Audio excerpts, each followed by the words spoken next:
Assalamualaikum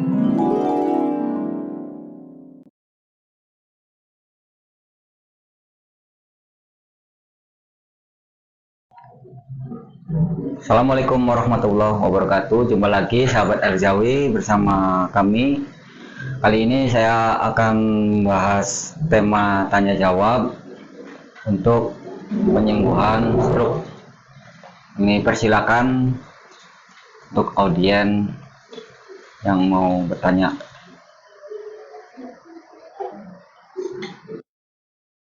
Assalamualaikum warahmatullahi wabarakatuh. Assalamualaikum warahmatullahi wabarakatuh. Ada pertanyaan dari Bapak Iwan.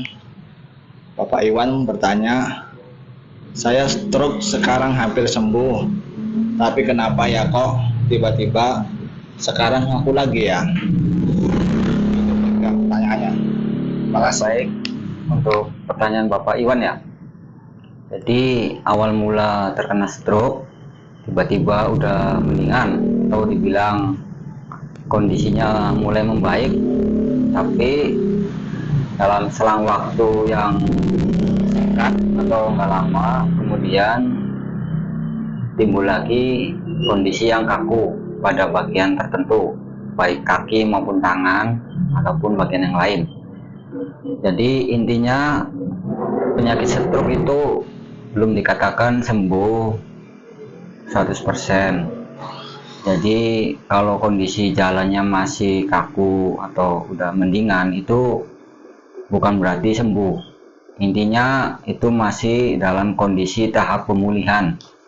Jadi karena kondisi tersebut belum dikatakan sembuh secara berapa persen atau dikatakan orang sembuh, jadi masih dalam kondisi rawan. Terutama kita harus menjaga pola makan yang teratur atau yang dianjurkan medis untuk dilarang mengkonsumsi makanan-makanan tertentu. Ada kalanya kita nggak tahu mengkonsumsi makanan apa atau suplemen apa yang mengakibatkan bagian tubuh tersebut kaku kembali. Saya pernah ngalamin waktu nerapi orang, jadi dalam kondisi yang sudah mendingan saya terapi itu dalam satu minggu itu udah mendingan, banyak yang bisa digerakin. Ternyata pas beberapa hari kemudian jalannya mulai kaku lagi.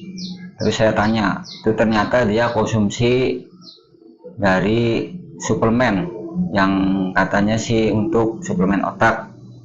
Nah, kebetulan saya tanya itu terbuat dari minyak ikan, sedangkan waktu istri saya sakit disarankan ke medis dilarang makan ikan laut. Nah, mungkin salah satu faktor itu yang menyebabkan timbulnya kaku kembali pada bagian tubuh tertentu.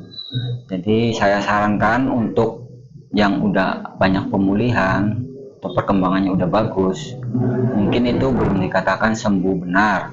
Jadi alangkah baiknya harus memperhatikan pola makan. Dalam arti pantangan-pantangan yang dianjurkan di medis itu benar-benar kita jaga. Begitu juga kalau yang sudah sembuh. Kebanyakan yang sudah sembuh itu lalai. Jadi tidak terasa makan sesuatu kok kepalanya drastis sakit atau seolah-olah kayak mau stroke lagi nih. Padahal kita nggak tahu kita konsumsi apa. Nah, ternyata kayak dari kuah-kuah yang mengandung tulang atau lemak hewani itu kurang bagus. Berarti khususnya hewan yang berkaki 4. Jadi kadang kita konsumsi kuah apa atau masakan yang kita beli di pasar itu kita nggak teliti, ternyata itu anjuran yang dilarang oleh medis kita konsumsi, ternyata kita konsumsi efeknya ke tubuh kita lagi.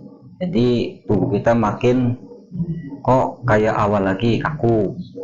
Nah, intinya sih jangankan yang udah taraf mendingan atau kondisi stroke yang mending, apalagi yang masih sakit, yang sudah dikatakan sembuh saja itu kalau orang yang terkena stroke itu tetap pantangan harus kita benar-benar kita jaga.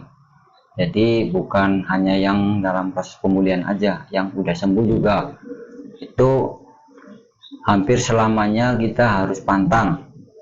Mungkin ada yang memperbolehkan tapi dalam kapasitas yang tidak banyak atau hanya sekedar icip-icip lah. Nah, mungkin karena kita lalai keenakan, wah nggak apa-apa, ujung-ujungnya pas kita kambuh kita nyesal. Nah, alangkah baiknya kita harus benar-benar memperhatikan apa yang telah dianjurkan medis untuk jangan mengkonsumsi makanan-makanan yang udah dilarang. Di intinya kalau penyembuhan yang udah mendingan, dalam arti kondisi stroke yang udah bisa jalan, udah dikatakan mending, ya kalau timbul lagi kaku lagi itu kita introspeksi dari makanan. Nah, kalau dari makanan benar, mungkin dari kitanya, mungkin pikirannya terlalu banyak pikiran atau banyak emosi, atau mungkin ada yang ngasih saran suruh banyak gerak, mungkin kita terlalu over geraknya, jadi kita olahraganya terlalu over mungkin biar cepat sembuh, kenyataannya malah tubuh kita yang nggak mampu, jadi tubuh kita akan mengalami kelelahan dan timbul lagi kaku lagi. Di intinya stroke itu nggak bisa kita anggap remeh, jangan disamakan dengan orang yang belum pernah kena sakit stroke. Itu aja yang bisa saya sampaikan dari pertanyaan Bapak Iwan, semoga bermanfaat. Mungkin di lain video kita akan bisa tanya jawab lagi tentang penyembuhan stroke. Assalamualaikum warahmatullahi wabarakatuh.